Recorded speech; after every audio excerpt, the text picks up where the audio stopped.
Mais uma vez, bom dia, igreja. Bom dia. Feliz sábado. Que a paz do nosso Senhor Jesus esteja com cada um de vocês. Convido os irmãos mais uma vez a fechar os olhos com a palavra de oração. Senhor Deus Todo-Poderoso, mais uma vez, meu Pai, te agradecemos pela oportunidade de estarmos aqui reunidos em torno da Tua palavra. Eu te peço nesse momento, derrama sobre mim, sobre meus irmãos, o Teu Espírito Santo, que Ele possa trazer conforto e discernimento, meu Pai, através da Sua presença em torno da Tua palavra. Que o Senhor nos oriente, que a gente saia daqui melhor do que entramos, e melhor do que isso, meu Pai, testemunhando sobre tudo aquilo que nós aprendemos. É o que eu te peço, em nome de Jesus. Amém. Queridos, a lição Escola Sabatina Jovem trouxe uma ideia muito interessante a respeito da palavra de Deus.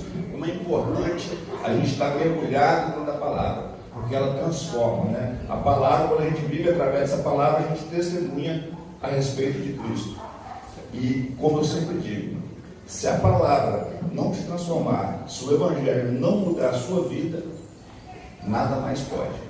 E nós temos um diferencial. Nós, adventistas, gostamos muito dessa palavra relacionada às questões proféticas. Então, a mensagem profética ela é muito especial. Eu não sei quantos de vocês já tiveram a oportunidade de estudar alguns temas proféticos, como, por exemplo, a doutrina do santuário, o livro de Daniel, o livro de Apocalipse. Então, a gente tem muito material a respeito desses assuntos, né? São livros, apostilas, vídeos. E quanto mais a gente assiste os vídeos, eu não sei com vocês, mas termino de assistir um vídeo, logo dá vontade de assistir o outro, e assistir o outro, né? Então, por isso que a gente diz que a mensagem profética ela é cativante. Quanto mais você aprende, quanto mais você se dedica, mais você quer aprender, mais você quer conhecer, porque ela é desse jeito, ela é cativa. Então, a mensagem profética ela é cativante. Logo, também ela emociona, porque você passa a entender o plano da salvação, como é que Deus trabalhou, está trabalhando no mundo para resolver o problema do pecado e da morte. E isso emociona, sabendo que você não tem mérito nenhum, que o seu destino seria a condenação eterna, mas por amor de Deus, pela graça, podemos ser salvos. Então podemos dizer também que essa mensagem ela é emocionante. E por último, também dizemos que essa mensagem salva, porque a partir do momento que nós temos o contato com ela, que nós temos o conhecimento dessa mensagem, nós nos preparamos, entregamos nossas vidas a Deus, e mediante a graça, mediante Jesus, podemos ser salvos. Então, a mensagem profética também é salvífica. Então, convido todos os irmãos, nesse momento, a abrir suas Bíblias no livro de Apocalipse, capítulo 13.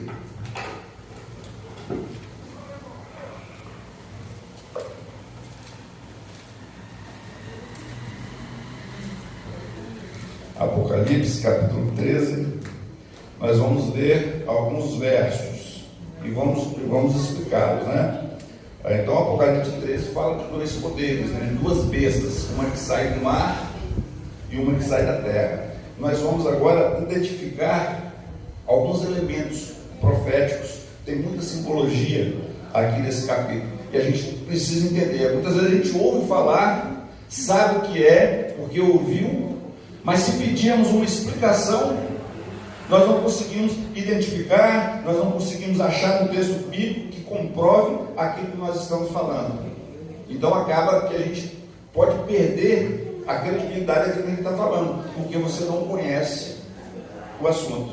Então a ideia de hoje é a gente fortalecer esse conhecimento a respeito desse assunto.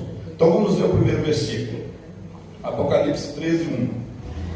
Vi emergir do mar uma besta que tinha 10 chifres e 7 cabeças, e sobre os chifres 10 diademas, e sobre as cabeças nomes de blasfêmios. Beleza, entendemos tudo, né?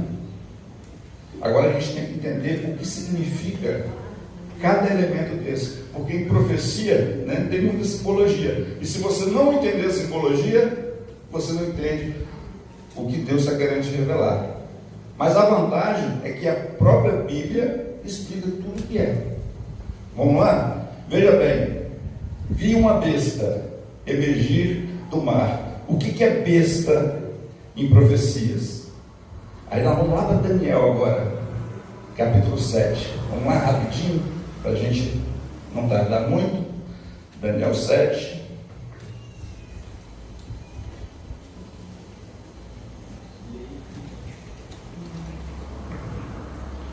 Daniel 7, versículo 3. Olha só.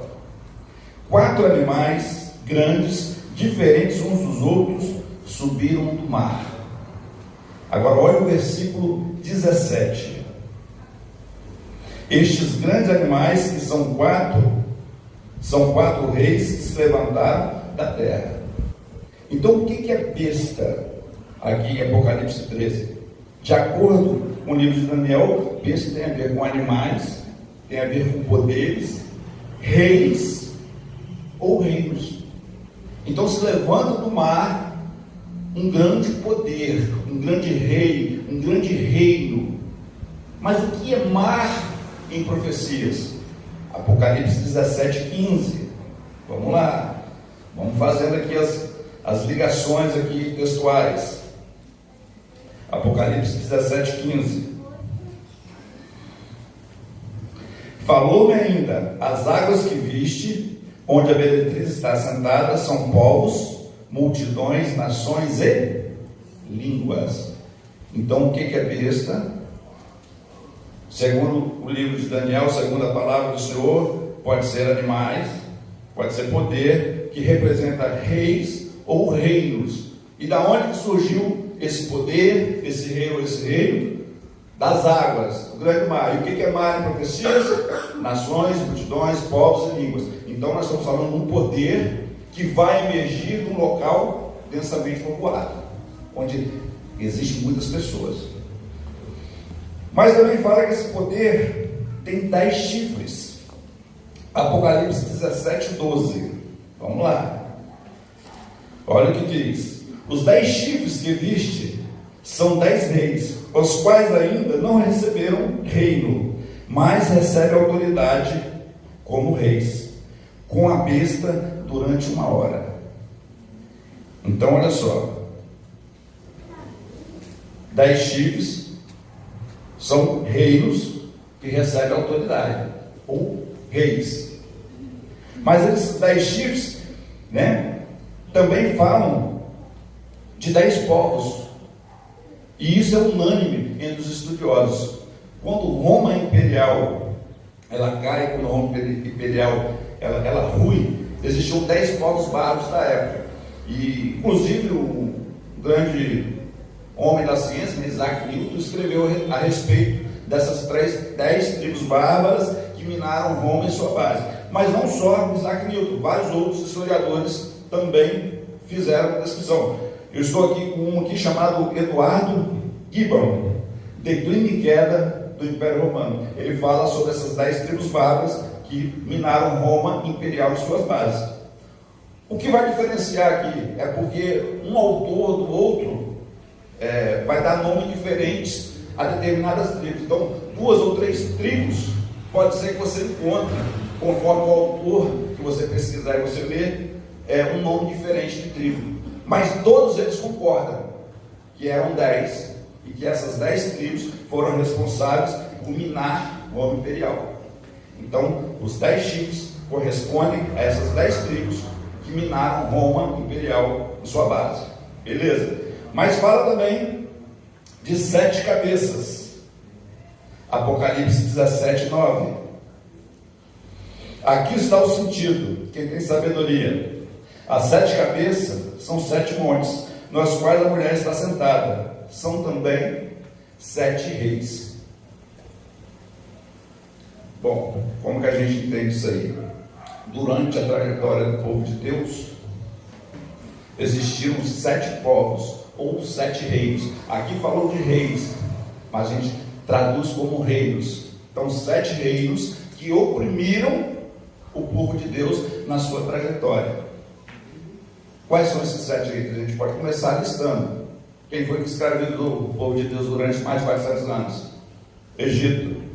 Depois do Egito, nós temos a Síria.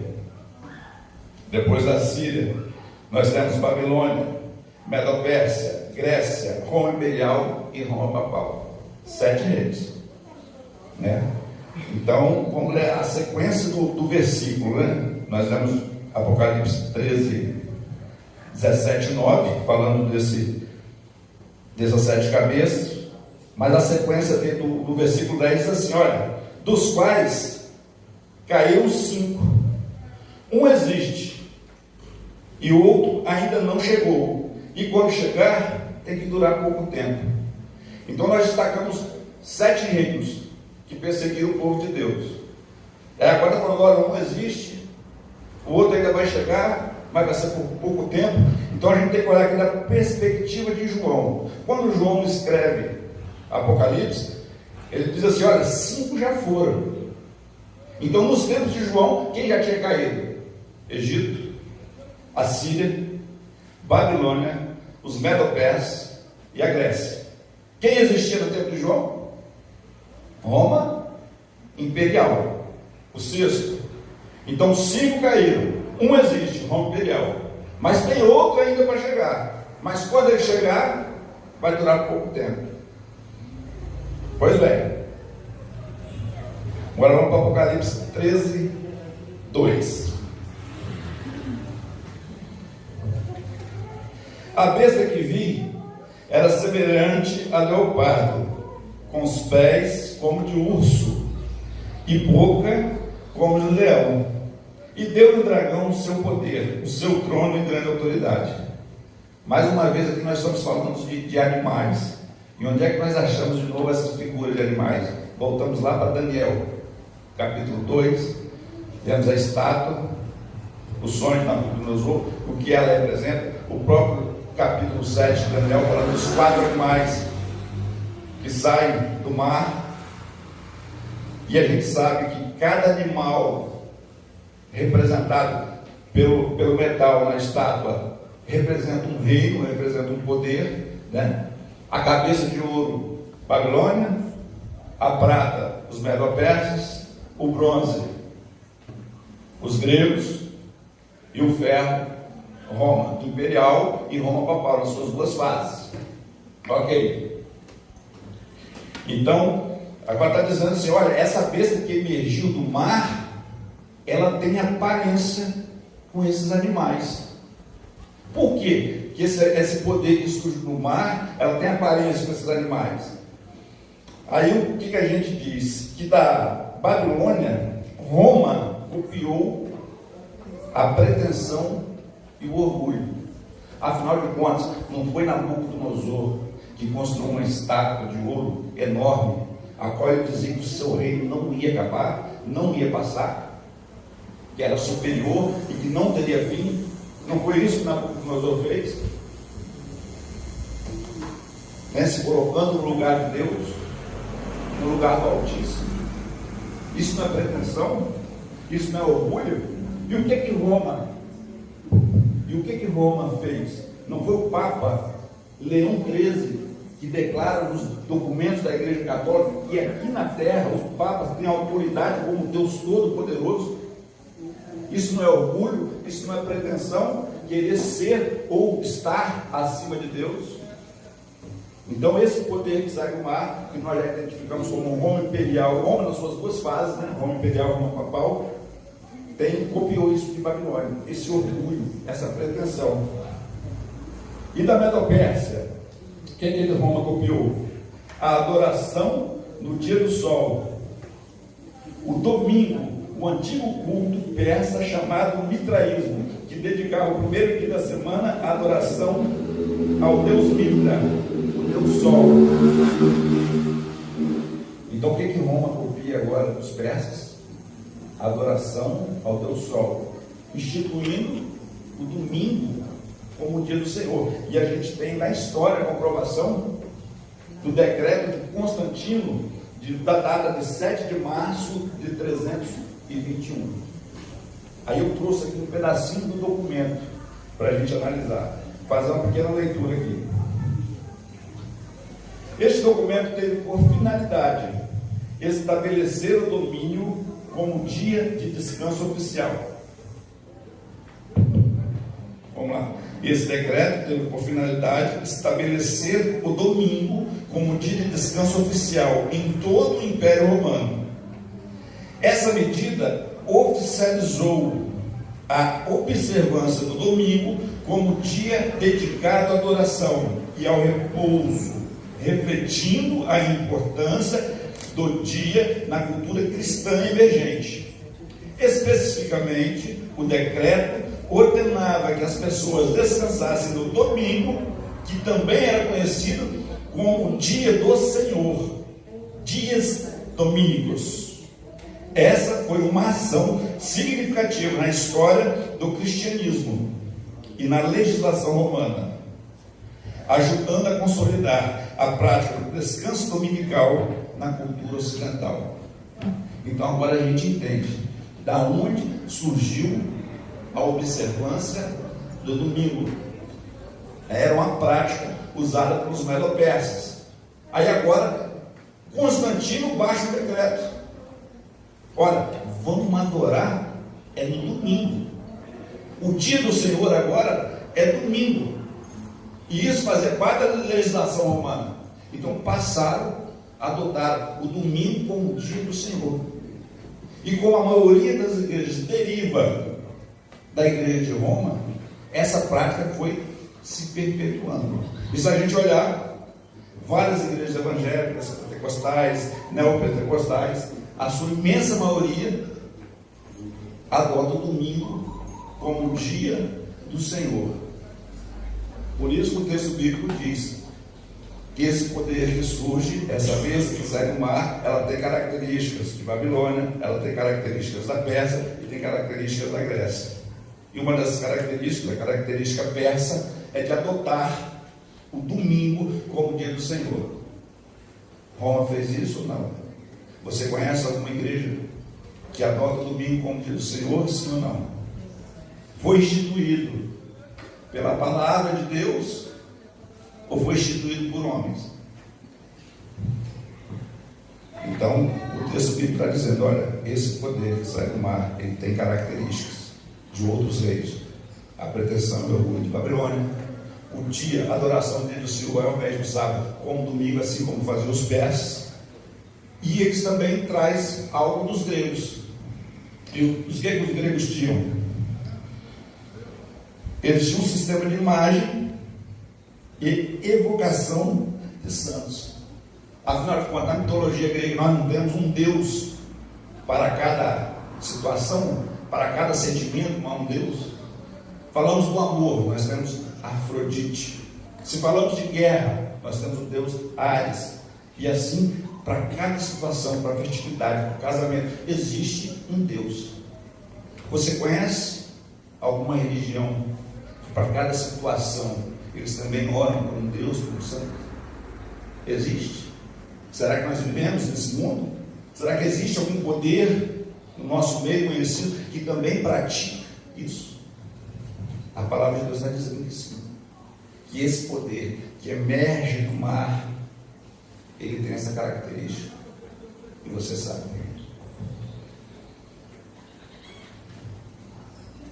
Apocalipse 13:5. Vamos lá. Foi-lhe dada uma boca que proferia arrogâncias e blasfêmias, e autoridade para agir por 42 meses. Vamos analisar por partes esse versículo. Primeiro, o que é blasfêmia à luz da Bíblia? Nós vamos ler aqui 2 versos como exemplo. O primeiro está lá em Lucas 5. Lucas 5, versículo 21.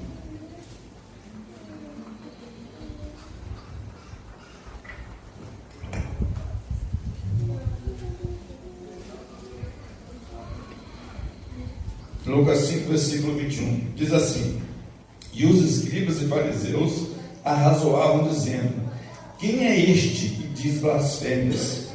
Quem pode perdoar os pecados, senão Deus? E aqui nós estamos falando de quê? Havia um homem paralítico. Jesus curou ele. Mas antes de curar, o que Jesus disse? Olha, seus pecados estão perdoados. E agora os fariseus e os escribas estão ali conspirando. Olha, Quem é esse que diz perdoar pecados? Porque quem perdoa pecado é só Deus. Então o que é blasfêmia à luz da Bíblia? Querer perdoar pecados que somente Deus pode perdoar.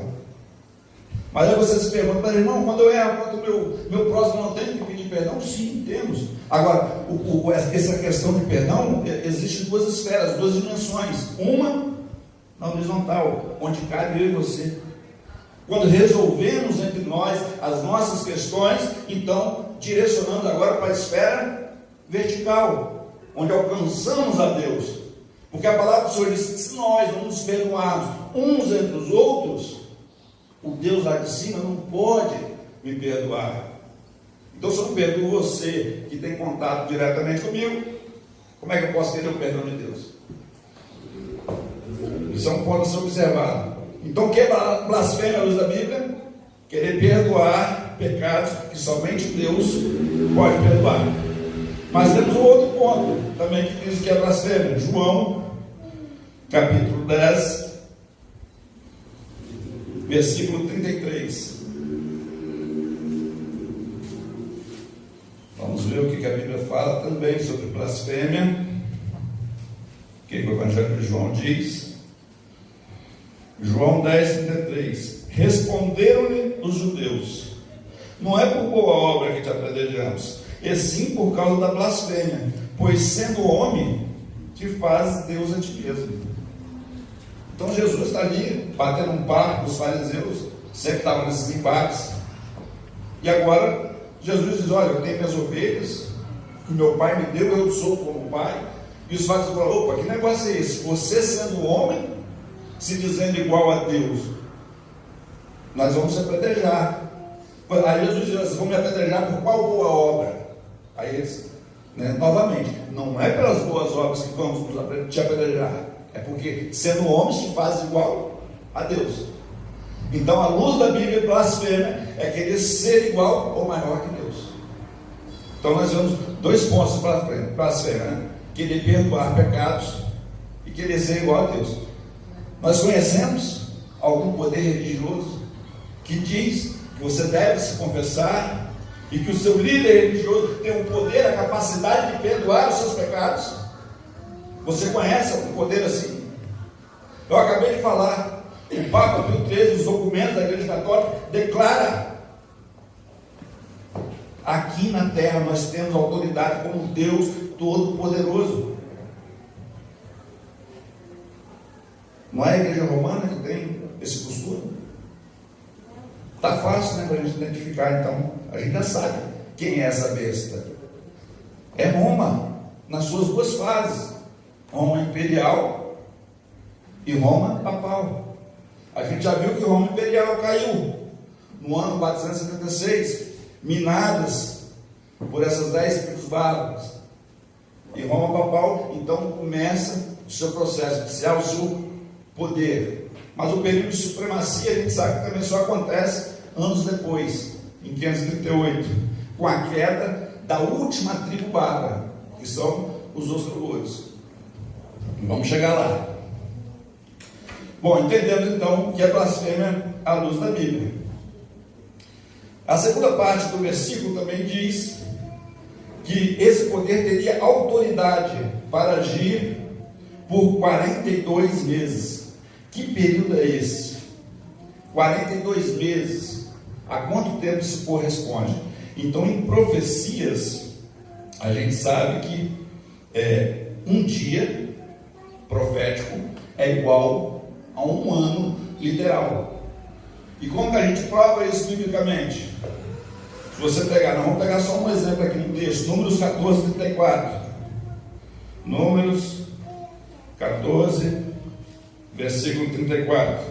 Só para a gente saber onde é que está na Bíblia, né? Existem mais textos. Diz assim: segundo o número de dias em que esfriastes a terra, 40 dias, cada dia representando um ano, levarei sobre vós as vossas iniquidades, 40 anos, e tereis experiências do meu desagrado. Então a viagem do povo de Deus, do deserto, era uma viagem para durar menos de 2 meses, foram mandados os espias, eles ficaram quantos dias espiando? 40. E a palavra do Senhor está dizendo: olha, para cada dia que vocês esperam a terra, vamos acrescentar um ano. Então isso é um princípio profético. Nós achamos em Números 14:34 e achamos também em Ezequiel, versículo 4, 5, 6. Então assim, tudo que nós estamos falando aqui é a Bíblia explicando a Bíblia. Não sou eu que estou vindo aqui falando o que eu acho, o que eu penso. Não estou defendendo nenhum raciocínio porque alguém falou comigo. Não, nós estamos fazendo um estudo de acordo com o que a Bíblia apresenta. A simbologia bíblica está sendo toda traduzida pela Bíblia. E ainda nós temos o acréscimo, com a história da humanidade comprovando alguns fatos. Então ninguém está falando nada por si próprio, né? Nós estamos só reproduzindo o que a própria Bíblia, né, nos informa, aquilo que Deus deseja revelar para cada um de nós. Pois é, então esse poder, ele teria autoridade para atuar sobre 42 meses. Então nós aprendemos que um dia equivale a um ano de profecia. 42 meses, no calendário judaico, um mês tem 30 dias. Então se nós multiplicarmos 42 vezes 30, nós chegamos a 1260 dias proféticos, equivalente a 1260 anos literais.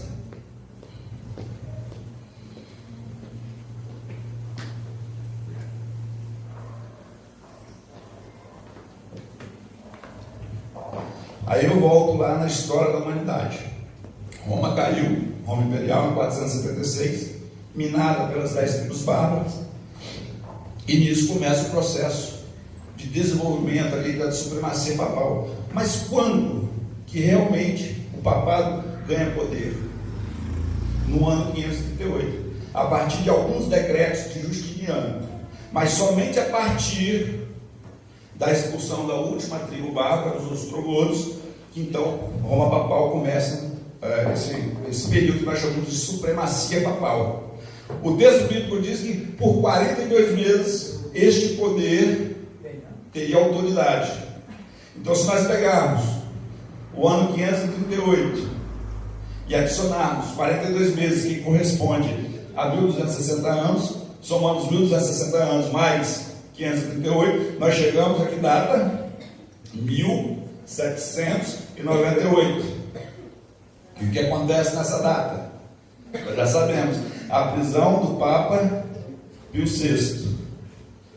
Aí eu pergunto, irmão, qual o poder na história secular que oprimiu, mandou matar todos quantos fossem contrários às suas ordens? Você conhece alguém que agiu assim? Alguém que botava, que era contra as suas ordens, que tinha pensamentos diferentes, ia para a fogueira, ia preso, era morto? Existe algum poder na história que se destaca nesse período? A Igreja Romana. Sou eu que estou falando? Ou é a Bíblia que está nos orientando? É a história da humanidade, comprovada aí, ó, através dos livros, através de vídeos, que está nos informando. É Bíblia, é história, é fato consumado. Ninguém está inventando nada. Olha o que diz agora Apocalipse 13:3.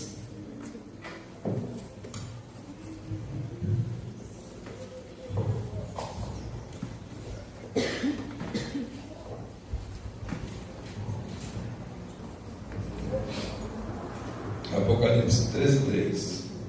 Então vi uma de suas cabeças como golpeada de morte, mas essa ferida mortal foi curada, e toda a terra se maravilhou, seguindo a besta. Eu te pergunto, meu irmão, quando que foi essa ferida de morte, então, desse poder que emergiu do mar, dessa besta que saiu do mar, que nós identificamos como Roma Imperial e Roma Papal, Roma nas suas duas fases? Qual foi essa ferida de morte que Roma sofreu?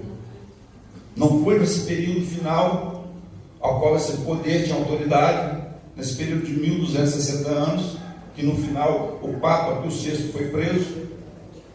Então não é esse o momento que destaca a história e que a Bíblia coloca aqui como foi a ferida de morte. Agora, Roma Papal, ela perde a sua autoridade que ela tinha, porque o Papa foi preso.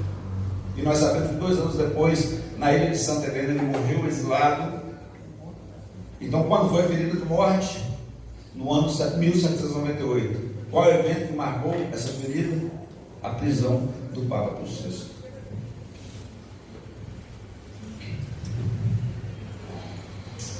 Vamos lá. E o que é a cura dessa ferida? Bom, se 1798 acaba esse período profético e ele é encerrado com a prisão de Pio VI, agora vamos começar o processo de cura. Porque a Bíblia diz que essa ferida de morte, ela vai ser curada. Mas o que determina essa cura? O que é essa cura? Hoje, quando a gente fala dos papas, né, o maior popularidade que a gente já ouviu falar é o João Paulo II. Mas também teve por último agora o Francisco, né? Então essa questão de popularidade, essa popularização do sistema papal, ela vem se renovando. Muita gente acha que essa cura vem a partir de João Paulo II, Papa Francisco. Mas de acordo com a história, né, e isso muitos estudiosos concordam, que essa cura ela começa a partir do ano 1929. O que acontece em 1929? Benito Mussolini devolve para a igreja 44 hectares de terra, que constitui o Estado do Vaticano. O Papa não é um líder de Estado. O Vaticano não é independente. Não foi em 1929 que Benito Mussolini, né, através do decreto, toma de volta aqui esse pedaço de terra, e ali é constituído o Estado Vaticano.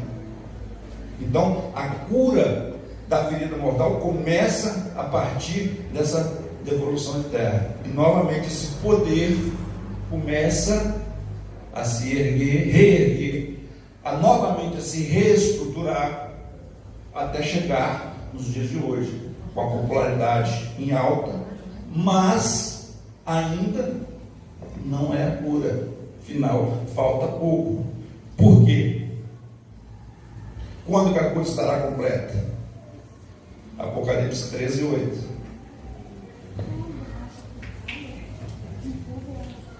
E adorá-la-ão todos que habitam sobre a terra, aqueles cujos nomes não foram escritos no livro da vida do Cordeiro, que foi morto desde a fundação do mundo. Então, quando a ferida mortal vai ser totalmente curada? Quando todos habitantes da terra adorá-la. Então, esse processo de cura é um processo de popularização desse poder. Um poder que oprimiu, poder que mandou matar, um poder que perseguiu o povo de Deus por muito tempo, e que agora parece que as pessoas entraram em esquecimento. O passado não importa, e esse poder vem se reerguendo novamente, com uma roupagem diferente, com muita sutileza, e cada dia que passa mais popular vai ficando, e vai chegar ao ponto que muitas pessoas vão adorar esse poder, porque é a Bíblia que está dizendo, vai chegar um momento que todos vão adorar. Então tudo que a gente está falando aqui tem um propósito, tudo tem um sentido, tudo tem a ver com adoração. A quem que nós estamos adorando? A quem que verdadeiramente você adora? Aquilo que os homens fazem, como o decreto de Constantino 321? Será que tem muita gente assim adorando o sábado, adorando algo feito por homens, ao invés de adorar aquilo que foi inspirado pelo próprio Deus? Mais de 104 textos, cerca de 104 textos dizendo sobre a santidade desse dia de sábado. Sábado é o dia do Senhor, e nem um texto revelando que domingo é o dia do Senhor, mas por decreto de um homem que era pagão e se converteu ao cristianismo, supostamente. Agora toda a igreja, toda Roma e todas as suas filiais adotam o sábado, o domingo, como o dia do Senhor. Quem nós estamos adorando? Aquilo que os homens ensinam, aquilo que os homens decretam, ou aquilo que Deus determina? Isso é uma escolha pessoal. Nós caímos aqui na questão do sábado, mas várias outras coisas estão determinadas para nós que fazemos parte do povo de Deus. O que você tem comido? O que você tem bebido? O que você tem investido? Como você tem se comportado? O que você tem visto? O que você tem ouvido? Como que você tem se posicionado? A quem você está seguindo? Aos decretos de Deus ou aquilo que os homens estão impondo à sociedade? E a gente percebe que tudo é questão de adoração. E o que eu fico mais triste, talvez para mim esse aqui seja uma das partes mais tristes da Bíblia, né? Adorarão todos que habitam sobre a terra, aqueles cujos nomes não foram escritos no livro da vida do Cordeiro. Meu irmão, se o nome não estiver escrito no livro da vida, está todo mundo perdido. A gente tem que aceitar aquilo que Deus nos ensina, aceitar Jesus como Salvador, adorar somente a Deus. Por isso que eu falo com você que esse estudo, ele é muito importante, é um estudo que cativa a gente, é um estudo que emociona, é um estudo que salva, porque só a partir desse conhecimento, entendendo como que o desenrolar da história está acontecendo, como as coisas estão caminhando, é que a gente pode tomar nossas decisões. Agora, quantas pessoas estão lá para o lado de fora e não entendem isso que nós estamos falando aqui? Não adianta eu chegar ali fora e falar: olha, a besta de Apocalipse 13 é a igreja romana. Ela fala assim: é mais um doido, mais um fanático. Eu tenho que ter conhecimento.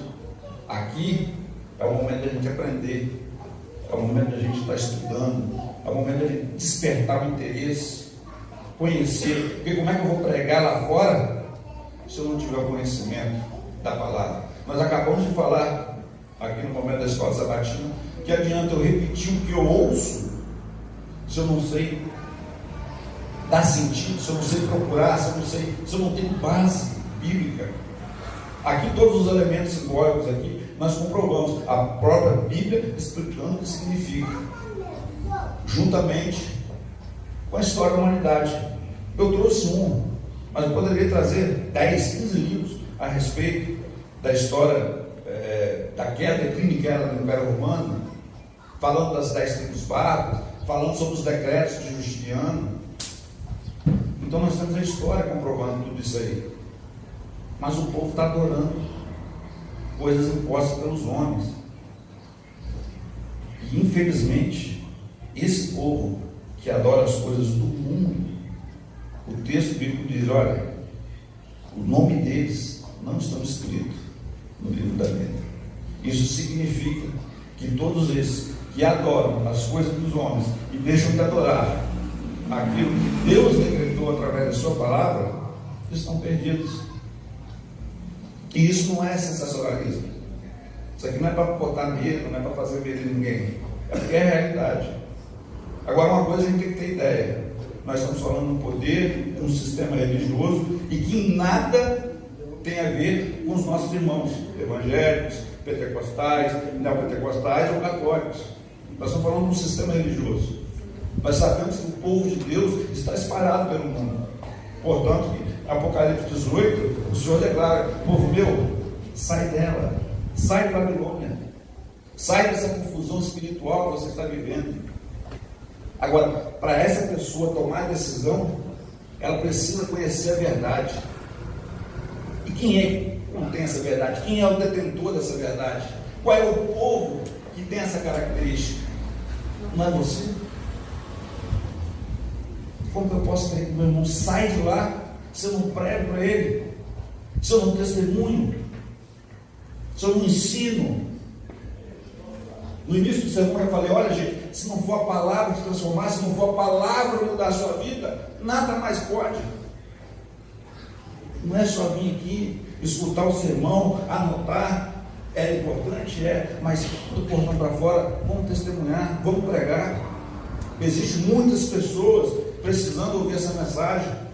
A palavra do Senhor diz que a seara é grande, mas são poucos os trabalhadores. Vamos fazer a nossa parte.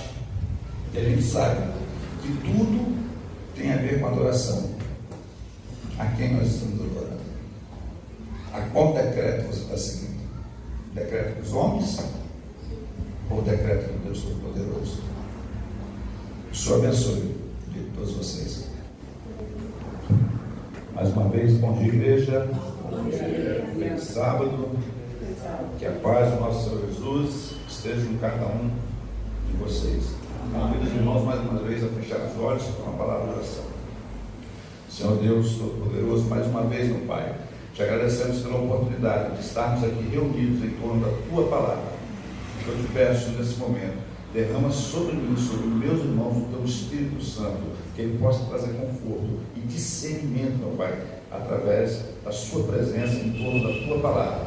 O Senhor nos oriente, que a gente saia daqui melhor do que entramos. E melhor que isso, meu Pai, testemunhando sobre tudo aquilo que nós aprendemos. Eu te peço, em nome de Jesus. Amém. Queridos, a lição Escola Sabatina Jovem trouxe uma ideia muito interessante a respeito da palavra de Deus. Como é importante a gente estar mergulhado dentro da palavra, porque ela transforma, né? A palavra, quando a gente vive através dessa palavra, a gente testemunha a respeito de Cristo. E, como eu sempre digo, se a palavra não te transformar, se o Evangelho não mudar a sua vida, nada mais pode.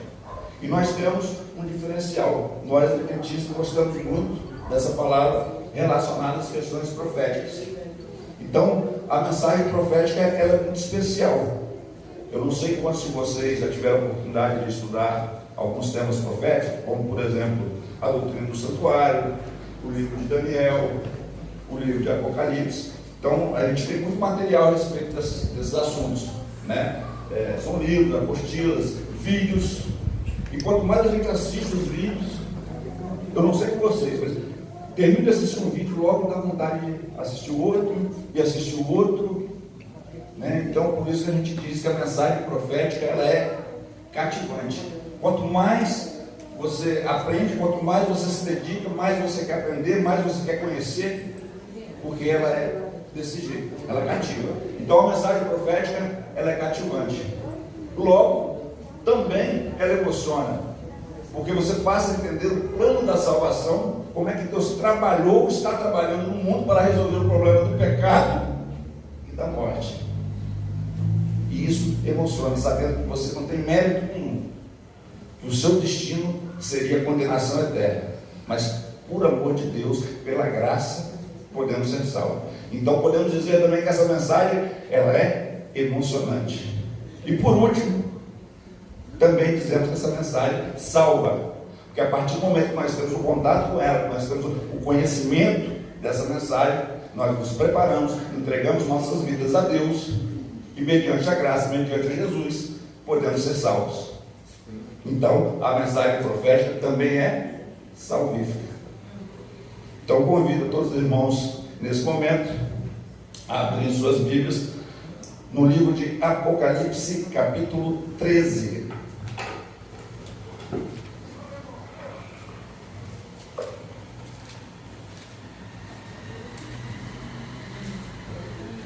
Apocalipse, capítulo 13, nós vamos ler alguns versos e vamos explicá-los, né? Então, Apocalipse 13 fala de dois poderes, né? De duas bestas, uma que sai do mar e uma que sai da terra. Nós vamos agora identificar alguns elementos proféticos, tem muita simbologia aqui nesse capítulo, e a gente precisa entender. Muitas vezes a gente ouve falar, sabe o que é, porque ouviu, mas se pedirmos uma explicação, nós não conseguimos identificar, nós não conseguimos achar um texto bíblico que comprove aquilo que nós estamos falando. Então acaba que a gente pode perder a credibilidade daquilo que a gente está falando, porque você não conhece o assunto. Então a ideia de hoje é a gente fortalecer esse conhecimento a respeito desse assunto. Então vamos ver o primeiro versículo. Apocalipse 13:1. Vi emergir do mar uma besta que tinha 10 chifres e 7 cabeças, e sobre os chifres 10 diademas, e sobre as cabeças nomes de blasfêmios. Beleza, entendemos tudo, né? Agora a gente tem que entender o que significa cada elemento desse, porque em profecia, né, tem muita simbologia, e se você não entender a simbologia, você não entende o que Deus está querendo te revelar. Mas a vantagem é que a própria Bíblia explica tudo o que é. Vamos lá? Veja bem, vi uma besta emergir do mar. O que é besta em profecias? Aí nós vamos lá para Daniel agora, capítulo 7. Vamos lá rapidinho, para a gente não tardar muito. Daniel 7.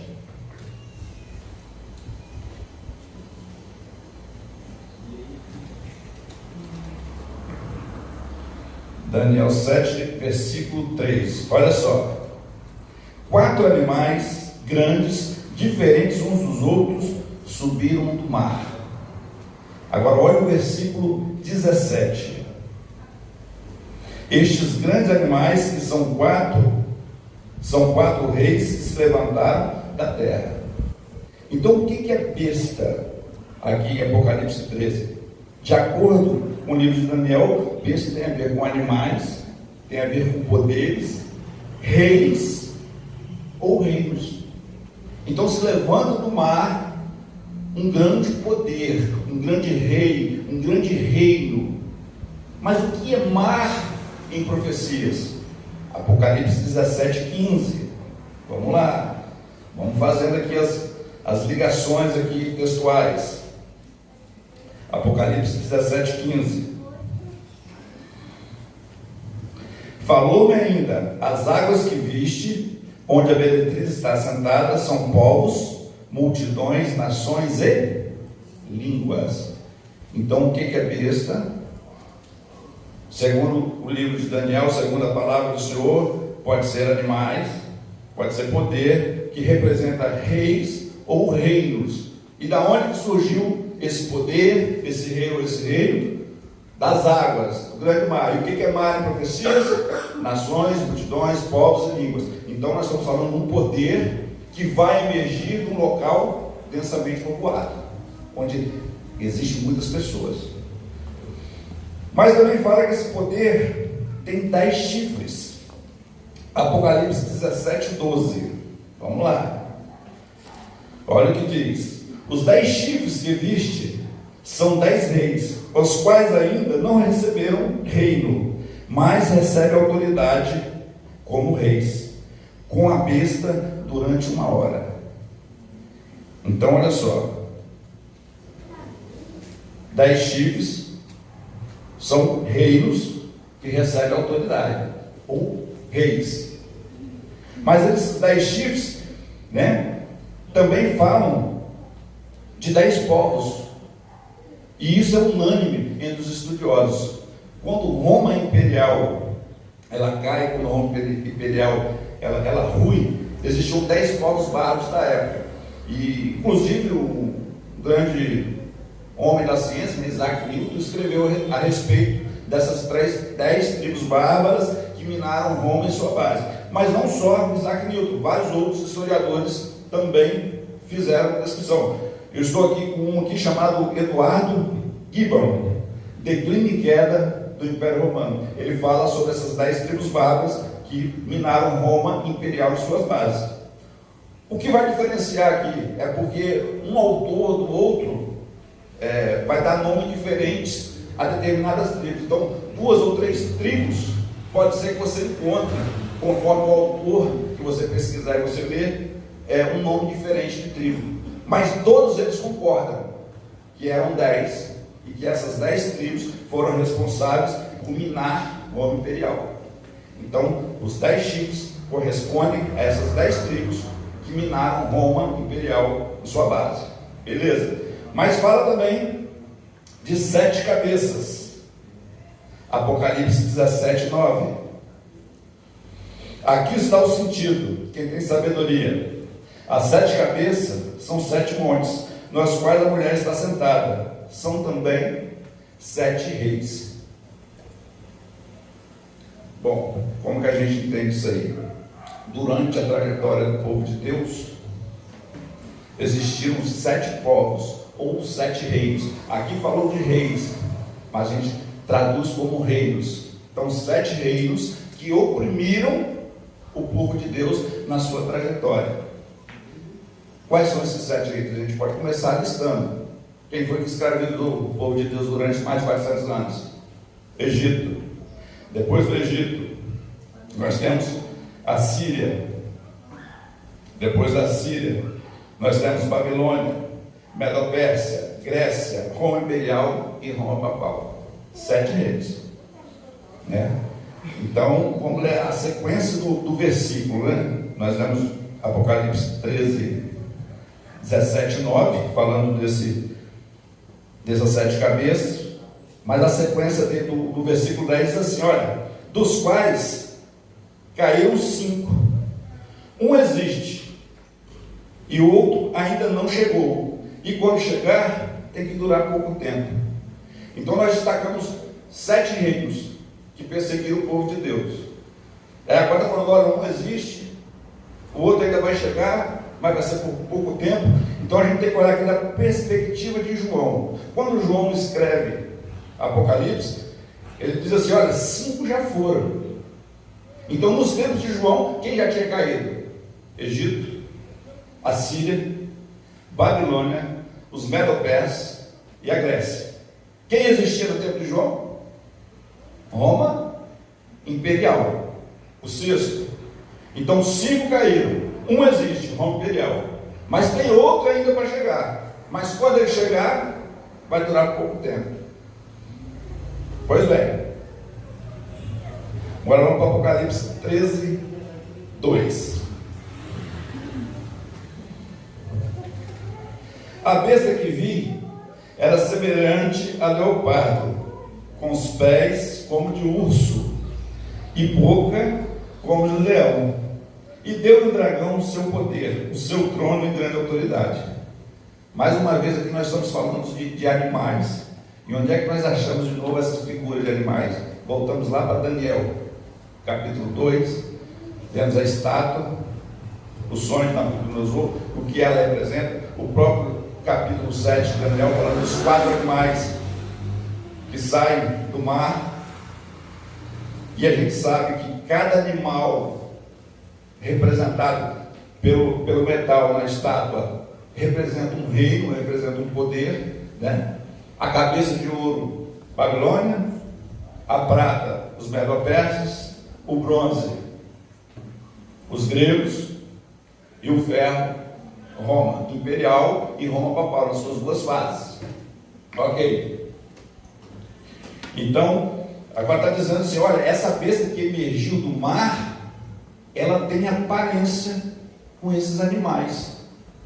Por quê? Porque esse poder que surge do mar, ela tem aparência com esses animais. Aí o que a gente diz? Que da Babilônia, Roma copiou a pretensão e o orgulho.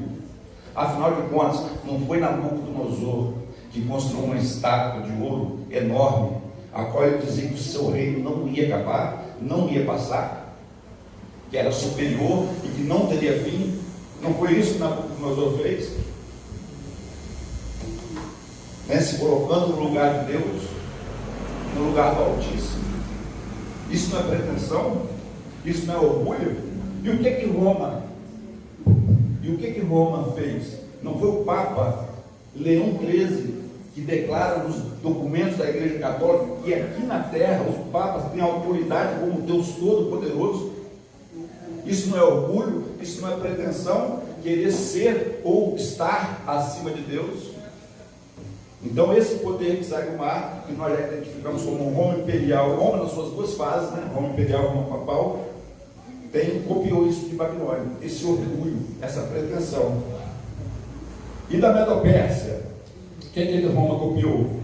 A adoração no dia do sol, o domingo, o antigo culto persa chamado mitraísmo, que dedicava o primeiro dia da semana à adoração ao Deus Mitra, o Deus Sol. Então o que Roma copia agora dos persas? Adoração ao Deus Sol, instituindo o domingo como o dia do Senhor. E a gente tem na história a comprovação do decreto de Constantino, da data de 7 de março de 321. Aí eu trouxe aqui um pedacinho do documento para a gente analisar, fazer uma pequena leitura aqui. Este documento teve por finalidade estabelecer o domínio como dia de descanso oficial. Vamos lá. Esse decreto teve por finalidade estabelecer o domingo como dia de descanso oficial em todo o Império Romano. Essa medida oficializou a observância do domingo como dia dedicado à adoração e ao repouso, refletindo a importância do dia na cultura cristã emergente. Especificamente, o decreto ordenava que as pessoas descansassem no domingo, que também era conhecido como dia do Senhor, dias domínicos. Essa foi uma ação significativa na história do cristianismo e na legislação romana, ajudando a consolidar a prática do descanso dominical na cultura ocidental. Então agora a gente entende da onde surgiu a observância do domingo. Era uma prática usada pelos medo-persas. Aí agora Constantino baixa o decreto. Olha, vamos adorar é no domingo. O dia do Senhor agora é domingo. E isso fazia parte da legislação romana. Então passaram a adotar o domingo como o dia do Senhor. E como a maioria das igrejas deriva da igreja de Roma, essa prática foi se perpetuando. E se a gente olhar, várias igrejas evangélicas, pentecostais, neopentecostais, a sua imensa maioria adota o domingo como o dia do Senhor. Por isso que o texto bíblico diz que esse poder que surge, essa besta que sai do mar, ela tem características de Babilônia, ela tem características da Pérsia e tem características da Grécia. E uma das características, a característica persa, é de adotar o domingo como dia do Senhor. Roma fez isso ou não? Você conhece alguma igreja que adota o domingo como dia do Senhor, sim ou não? Foi instituído pela palavra de Deus ou foi instituído por homens? Então, o texto bíblico está dizendo, olha, esse poder que sai do mar, ele tem características de outros reis. A pretensão e o orgulho de Babilônia, o dia, a adoração do dia do Senhor ao invés do sábado, como domingo, assim como faziam os persas. E eles também traz algo dos gregos. E os gregos tinham? Eles tinham um sistema de imagem e evocação de santos. Afinal de contas, na mitologia grega, nós não temos um Deus para cada situação, para cada sentimento, não há um Deus. Falamos do amor, nós temos Afrodite. Se falamos de guerra, nós temos o Deus Ares. E assim, para cada situação, para a fertilidade, para o casamento, existe um Deus. Você conhece alguma religião que para cada situação eles também oram por um Deus, por um santo? Existe? Será que nós vivemos nesse mundo? Será que existe algum poder no nosso meio conhecido que também pratica isso? A palavra de Deus está dizendo que sim, que esse poder que emerge do mar, ele tem essa característica, e você sabe. Apocalipse 13:5, vamos lá. Foi-lhe dada uma boca que proferia arrogâncias e blasfêmias, e autoridade para agir por 42 meses. Vamos analisar por partes esse versículo. Primeiro, o que é blasfêmia à luz da Bíblia? Nós vamos ler aqui 2 versos como exemplo. O primeiro está lá em Lucas 5. Lucas 5, versículo 21.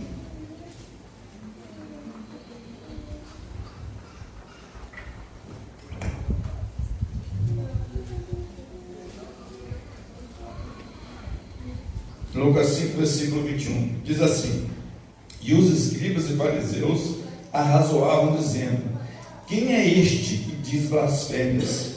Quem pode perdoar os pecados, senão Deus? E aqui nós estamos falando de quê? Havia um homem paralítico, Jesus curou ele, mas antes de curar, o que Jesus disse? Olha, seus pecados estão perdoados. E agora os fariseus e os escribas estão ali conspirando. Olha, quem é esse que diz perdoar pecados? Porque quem perdoa pecado é só Deus. Então, o que é blasfêmia à luz da Bíblia? Querer perdoar pecados que somente Deus pode perdoar. Mas aí você se pergunta: mas irmão, quando eu erro contra o meu próximo, não tenho que pedir perdão? Sim, temos. Agora, essa questão de perdão, existe duas esferas, duas dimensões. Uma na horizontal, onde cabe eu e você. Quando resolvemos entre nós as nossas questões, então direcionamos agora para a esfera vertical, onde alcançamos a Deus. Porque a palavra do Senhor diz que se nós não nos perdoarmos uns entre os outros, o Deus lá de cima não pode me perdoar. Então, se eu não perdoo você, que tem contato diretamente comigo, como é que eu posso ter o perdão de Deus? Isso é um ponto a ser observado. Então, o que é blasfêmia à luz da Bíblia? Querer perdoar pecados que somente Deus pode perdoar. Mas temos um outro ponto também que diz que é blasfêmia. João, capítulo 10, versículo 33. Vamos ver o que a Bíblia fala também sobre blasfêmia. O que o Evangelho de João diz?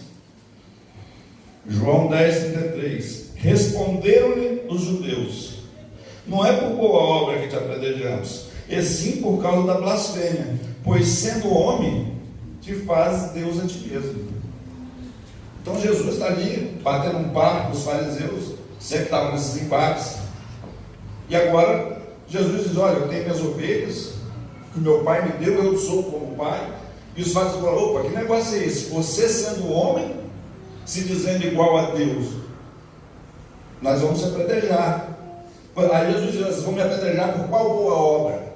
Aí eles, novamente, não é pelas boas obras que vamos te apedrejar, é porque sendo homens te faz igual a Deus. Então, a luz da Bíblia, blasfêmia é querer ser igual ou maior que Deus.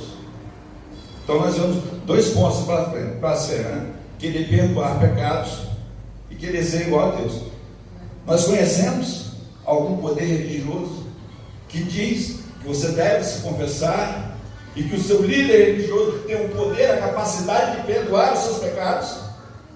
Você conhece algum poder assim? Eu acabei de falar. O Papa Pio XIII, os documentos da Igreja Católica, declara: aqui na terra nós temos autoridade como Deus Todo-Poderoso. Não é a Igreja Romana que tem esse costume? Está fácil, né, para a gente identificar. Então, a gente já sabe quem é essa besta. É Roma, nas suas duas fases: Roma imperial e Roma papal. A gente já viu que Roma imperial caiu no ano 476, minadas por essas 10 tribos bárbaras. E Roma papal então começa o seu processo inicial, o seu poder. Mas o período de supremacia, a gente sabe que também só acontece anos depois, em 538, com a queda da última tribo bárbara, que são os ostrogodos. Vamos chegar lá. Bom, entendemos então que é blasfêmia à luz da Bíblia. A segunda parte do versículo também diz que esse poder teria autoridade para agir por 42 meses. Que período é esse? 42 meses. A quanto tempo se corresponde? Então, em profecias, a gente sabe que um dia profético é igual a um ano literal. E como que a gente prova isso biblicamente? Se você pegar, nós vamos pegar só um exemplo aqui no texto, Números 14, 34. Números 14, versículo 34. Só para a gente saber onde é que está na Bíblia, né? Existem mais textos. Diz assim: segundo o número de dias em que esfriastes a terra, 40 dias, cada dia representando um ano, levarei sobre vós as vossas iniquidades, 40 anos, e tereis experiências do meu desagrado. Então a viagem do povo de Deus, do deserto, era uma viagem para durar menos de 2 meses. Foram mandados espias, eles ficaram quantos dias espiando? 40. E a palavra do Senhor está dizendo: olha, para cada dia que vocês esperam a terra, vamos acrescentar um ano. Então isso é um princípio profético. Nós achamos em Números 14, 34, e achamos também em Ezequiel, versículo 4, 5, 6. Então assim, tudo que nós estamos falando aqui é a Bíblia explicando a Bíblia. Não sou eu que estou vindo aqui falando o que eu acho, o que eu penso. Não estou defendendo nenhum raciocínio porque alguém falou comigo. Não, nós estamos fazendo um estudo de acordo com o que a Bíblia apresenta. A simbologia bíblica está sendo toda traduzida pela Bíblia. E ainda nós temos o acréscimo, com a história da humanidade comprovando alguns fatos. Então ninguém está falando nada por si próprio, né? Nós estamos só reproduzindo o que a própria Bíblia, né, nos informa, aquilo que Deus deseja revelar para cada um de nós. Pois é, então esse poder, ele teria autoridade para atuar sobre 42 meses. Então nós aprendemos que um dia equivale a um ano de profecia. 42 meses, no calendário judaico, um mês tem 30 dias. Então se nós multiplicarmos 42 vezes 30, nós chegamos a 1260 dias proféticos, equivalente a 1260 anos literais.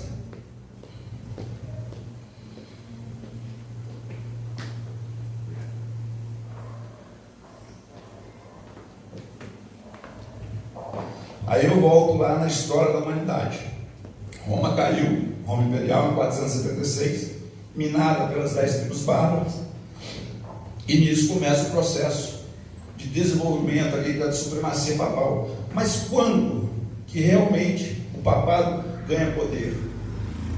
No ano 538, a partir de alguns decretos de Justiniano, mas somente a partir da expulsão da última tribo bárbara, os ostrogodos, que então Roma papal começa esse período que nós chamamos de supremacia papal.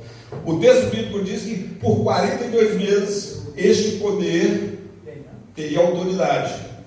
Então se nós pegarmos o ano 538 e adicionarmos 42 meses, que corresponde a 1260 anos, somamos 1260 anos mais 538, nós chegamos a que data?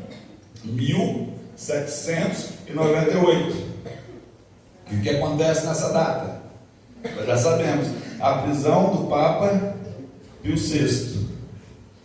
Aí eu pergunto, irmão, qual o poder na história secular que oprimiu, mandou matar todos quantos fossem contrários às suas ordens? Você conhece alguém que agiu assim?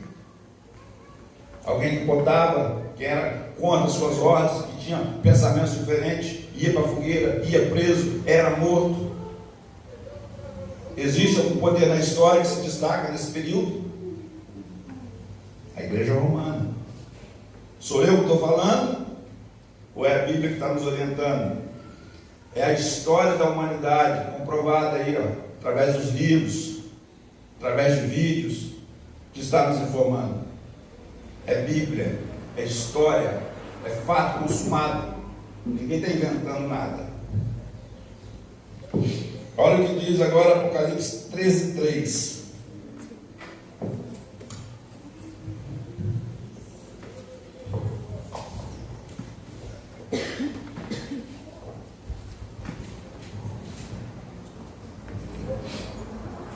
Apocalipse 13:3.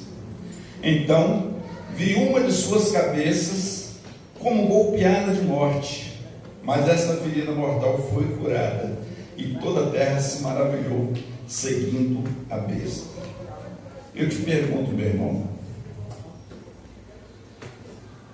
quando que foi essa ferida de morte, então, desse poder que emergiu do mar, dessa besta que saiu do mar, que nós já identificamos como Roma imperial e Roma papal. Roma nas suas duas fases. Qual foi essa ferida de morte que Roma sofreu? Não foi nesse período final, ao qual esse poder tinha autoridade, nesse período de 1260 anos, que no final o Papa Pio VI foi preso. Então não é esse o momento que destaca a história e que a Bíblia coloca aqui como foi a ferida de morte. Agora, Roma papal, ela perde a sua autoridade que ela tinha, porque o Papa foi preso. E nós sabemos que 2 anos depois, na ilha de Santa Helena, ele morreu exilado. Então, quando foi a ferida de morte? No ano 1798. Qual é o evento que marcou essa ferida? A prisão do Papa Pio VI.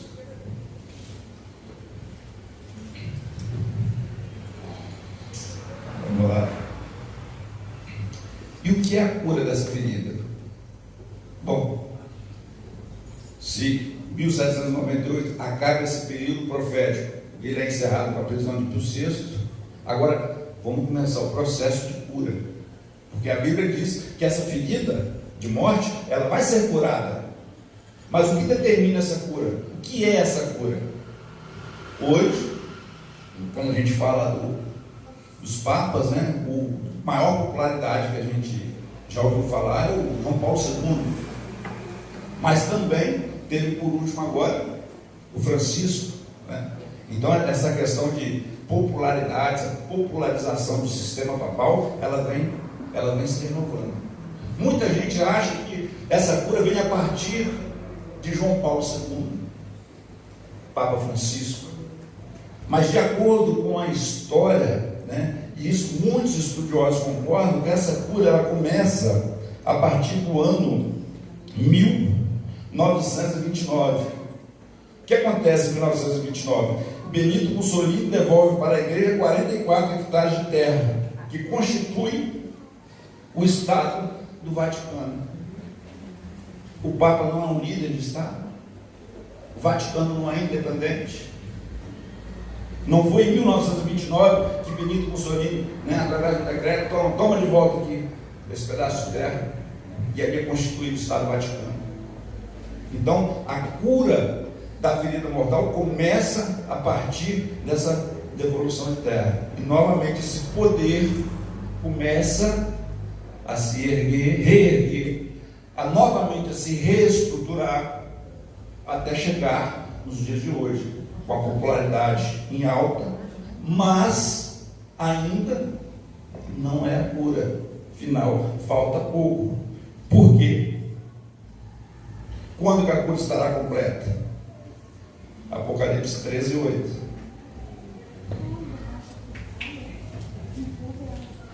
E adorá-la-ão todos que habitam sobre a terra, aqueles cujos nomes não foram escritos no livro da vida do Cordeiro, que foi morto desde a fundação do mundo. Então, quando a ferida mortal vai ser totalmente curada? Quando todos habitantes da terra adorá-la.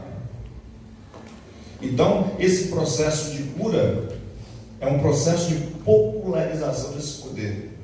Um poder que oprimiu, um poder que mandou matar, um poder que perseguiu o povo de Deus por muito tempo, e que agora parece que as pessoas entraram em esquecimento. O passado não importa, e esse poder vem se reerguendo novamente, com uma roupagem diferente, com muita sutileza, e cada dia que passa mais popular vai ficando, e vai chegar ao ponto que muitas pessoas vão adorar esse poder, porque é a Bíblia que está dizendo, vai chegar um momento que todos vão adorar. Então tudo que a gente está falando aqui tem um propósito, tudo tem um sentido, tudo tem a ver com adoração. A quem que nós estamos adorando? A quem que verdadeiramente você adora? Aquilo que os homens fazem, como decreto de Constantino 321? Será que tem muita gente assim adorando o sábado, adorando algo feito por homens, ao invés de adorar aquilo que foi inspirado pelo próprio Deus. Mais de 104 textos, cerca de 104 textos dizendo sobre a santidade desse dia de sábado. Sábado é o dia do Senhor. E nem um texto revelando que domingo é o dia do Senhor. Mas por decreto de um homem que era pagão e se converteu ao cristianismo, supostamente. Agora, toda a igreja, toda Roma e todas as suas filiais adotam o sábado, o domingo, como o dia do Senhor.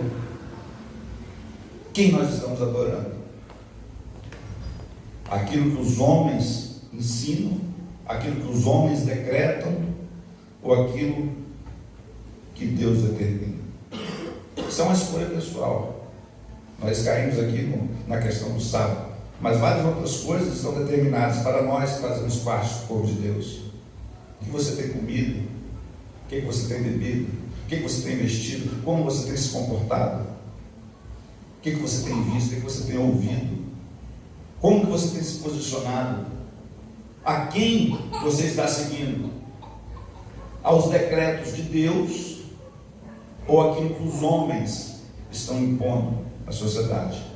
E a gente percebe que tudo é questão de adoração. E o que eu fico mais triste, talvez para mim esse aqui seja uma das partes mais tristes da Bíblia, né? Adorarão todos que habitam sobre a terra, aqueles cujos nomes não foram escritos no livro da vida do Cordeiro. Meu irmão, se o nome não estiver escrito no livro da vida, está todo mundo perdido. A gente tem que aceitar aquilo que Deus nos ensina, aceitar Jesus como Salvador, adorar somente a Deus.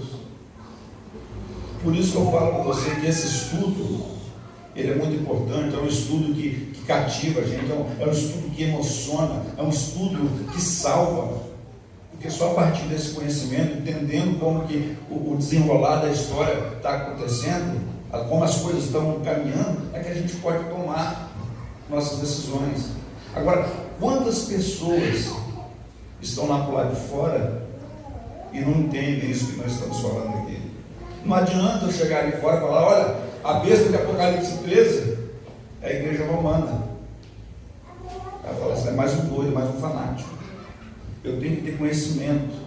Aqui é o momento da gente aprender, é o momento da gente estar estudando, é o momento da gente despertar o interesse, conhecer. Porque como é que eu vou pregar lá fora se eu não tiver o conhecimento da palavra? Nós acabamos de falar aqui no momento da escola sabatina que adianta eu repetir o que eu ouço se eu não sei dar sentido, se eu não sei procurar, se eu não tenho base bíblica.